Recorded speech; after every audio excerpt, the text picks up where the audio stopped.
That's fantastic. So, what were you like as a kid? Were you always into politics, or was this just something that developed later on? That's an interesting question. So what was I like as a kid?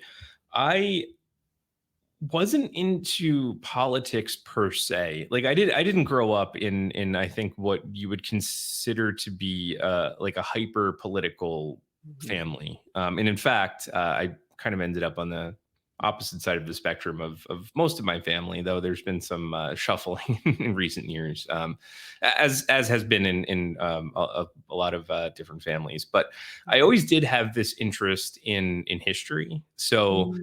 I was very lucky from a young age that my grandparents, in particular, helped me kind of nurture that interest in history. So for some reason, I like really got into like the Civil War era type stuff. So they took me on several trips to tour the battlefields and learn all about that stuff. So I always had this like interest in history and how governments worked, and then ultimately translated. I would say like in high school, like I was interested in politics, paying attention, but again, not like a really hyper partisan person, not someone that was paying super close attention, other than reading the headlines and kind of consuming the news and politics that way.